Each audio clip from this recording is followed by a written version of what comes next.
Buenas noches, mi estimada profesora Marianela. Mi nombre es Roger Naiser Sala Betancourt. En este video le vamos a hablar sobre diferentes puntos de comunicación oral y escrita. Comenzamos hablando sobre sinóptico. Cuando hablamos de sinóptico, estamos hablando de algo que se utiliza para presentar alguna idea, alguna idea sobre algún tema de manera resumida.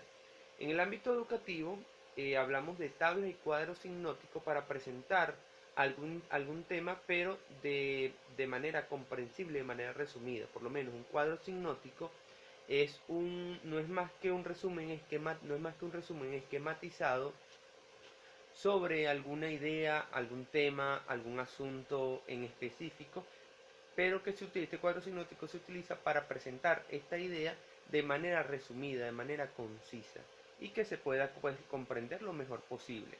Otro de los puntos de lo que vamos a hablar, se habla en este video sobre el párrafo.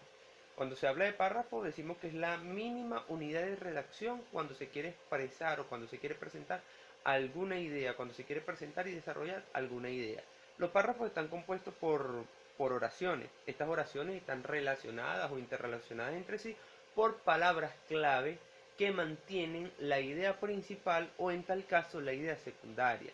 Un párrafo a simple vista se puede diferenciar porque, como todos sabemos, comienza con mayúscula, finaliza con un punto, normalmente contienen sangría, y pues si hay diferentes párrafos, hay varios párrafos, perdón, hay un espaciado antes o después del párrafo para diferenciarlo en los demás. Hay diferentes tipos de párrafos. Entre ellos podemos hablar de los párrafos funcionales, que los párrafos funcionales, como su nombre lo indica, pues cumplen una función, por lo menos la de mantener la estructura formal de un texto. Entre ellos se pueden nombrar, pues, los párrafos de introducción. Los párrafos de introducción, pues, que dan una idea introductoria sobre el tema que se va a hablar o que se está abordando. Los párrafos de transición, que los párrafos de transición, de enlace de transición, unen una información con otra. Entre esto entran los párrafos retrospectivos y los párrafos prospectivos, que hablan sobre una información que ya se dio, una información que ya se presentó, y el prospectivo habla sobre una información que se va a presentar, una información nueva. Los párrafos se pueden clasificar de acuerdo a la posición que ocupan en el texto. Como ya lo mencioné, si es de acuerdo a la posición que ocupan en el texto, se tienen los párrafos de introducción, los párrafos de desarrollo y los párrafos de conclusión o cierre. Y también se pueden clasificar de acuerdo a la manera en cómo están hechos. Por lo menos tenemos los párrafos deductivos. Los párrafos deductivos se utilizan, pues, para deducir mediante ejemplificaciones, podemos decir, mediante ejemplificaciones más específicas, alguna idea principal. Otro tipo de párrafo, tenemos los párrafos argumentativos, que se utilizan para dar algún argumento sobre alguna opinión. En derecho se utilizan mucho estos párrafos. Los párrafos comparativos, los de enumeración, los explicativos, los párrafos cronológicos, que se redactan, pues, de manera cronológica. Tenemos los párrafos narrativos, y por otro tipo de párrafo podemos mencionar el párrafo de diálogo, que es cuando dos o más personas mantienen una conversación. Este tipo de párrafo se le llama párrafo de diálogo. Mis compañeros van a seguir hablando, pues, sobre los diferentes puntos. Muchas gracias. Mi nombre es José Rodríguez. Les voy a hablar sobre los puntos de hecho, opinión y conclusión. Tenemos que el hecho es un evento que es comprobable por la percepción de los sentidos, y esta puede ser por parte de la naturaleza o del hombre. En cuanto a la opinión, es aquella que usamos para designar algún juicio sobre alguna persona, hecho histórico, algún aspecto social, eh, basándonos en el sentido común o en alguna experiencia comprobable. Y la conclusión es aquella fórmula que se utiliza en alguna investigación y que nos puede arrojar algún tipo de resultados que tenga base comprobable. Buenos días, soy Nayeli Zambrano y voy a hablarles de la suposición, el análisis y la interpretación. La suposición es la realización de conjeturas sobre alguna cosa, hecho o causas que lo han originado, entre otras que se realizan con base a indicios frente a hechos o causas similares. Una suposición, por lo tanto, es aquello que se supone, los supuestos se dan por sentado cuando uno ha sucedido o aunque no existan pruebas al respecto. Siempre que suponemos algo, estaremos realizando conjeturas. es decir, formando una opinión a partir de los hechos o observaciones que realizamos. Características de las suposiciones: se dan datos reales, datos siempre se da por seguro, no necesita investigación alguna, y dichas consecuencias solo tienen valor si no hay impedimentos, y se basan en opiniones o especulaciones. Un ejemplo de una suposición podría ser de una frase coloquial que dice: mañana iremos de paseo al parque. Esta imagen puede tener varias suposiciones, como por ejemplo que el día será propicio para ir al parque, que estaremos vivos y que todo lo tenemos planificado. Con respecto al análisis, el análisis es la evaluación del desarrollo lógico de las ideas, planteamientos o propuestas de un autor. Es la interpretación personal con respecto a la posición del autor a partir de los datos principales. Esta técnica implica la realización de la argumentación, de inferencias, de razonamiento, comparaciones, críticas, etc. Se puede iniciar a partir de la técnica del subrayado y el resumen analítico, donde se dejan al descubierto las ideas principales, los argumentos, las coherencias, los errores, etc. Todo esto sirve de fundamento para hacer el análisis, y así utilizar esta técnica debemos tener presente utilizar un vocabulario propio. Pasos para hacer un análisis: elaborar un esquema que contenga introducción, desarrollo y conclusión, utilizar un diccionario general o de sinónimos antónimos, o si se necesita uno específico.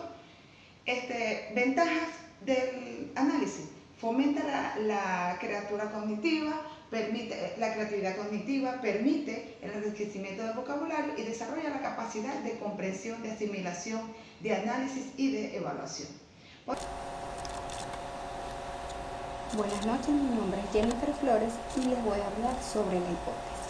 La hipótesis es aquella expresión previa que busca convertirse en una conclusión sobre un tema determinado.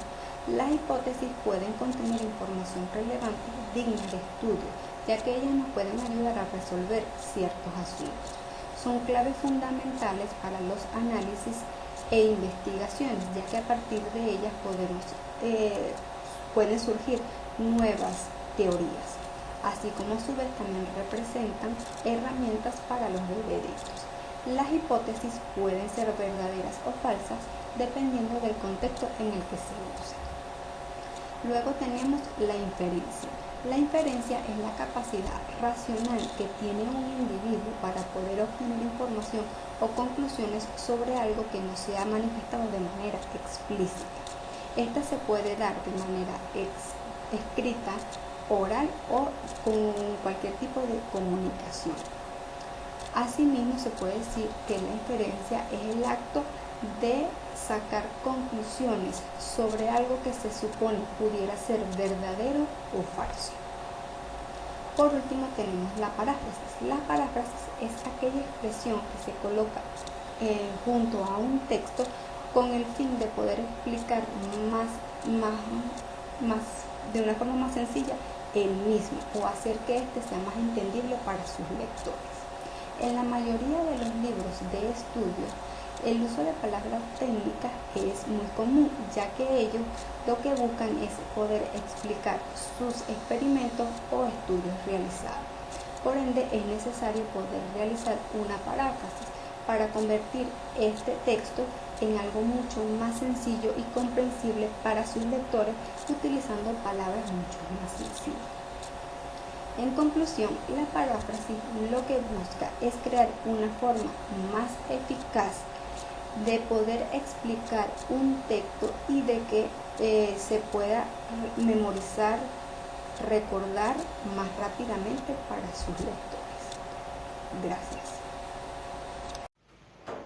Hola, mi nombre es Eximar González y les voy a hablar sobre la coherencia, las anticipaciones, idea principal e idea secundaria.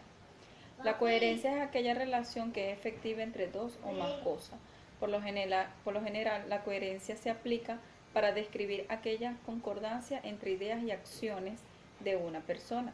También para señalar aquellos movimientos o acciones que deben corresponder con lo que se considera normal. Cuando hablamos de coherencia entre ideas y acciones, nos referimos a aquellos pensamientos o lineamientos que se llevan a cabo de la manera que fueron diseñados en la mente.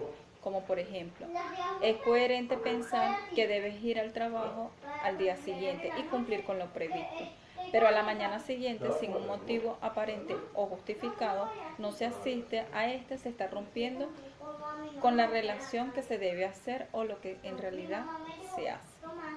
Las anticipaciones consisten en predecir o adelantar el contenido de lo que se va a leer o de lo que se está viendo o leyendo, una película, un artículo de periódico o una novela. Toda anticipación supone hacer preguntas y dar las respuestas antes de empezar a leer el texto. Podemos leer solo el título o ver las ilustraciones y luego podemos hacer las anticipaciones. La anticipación tiene la ventaja de ser más dinámica y atractiva la lectura.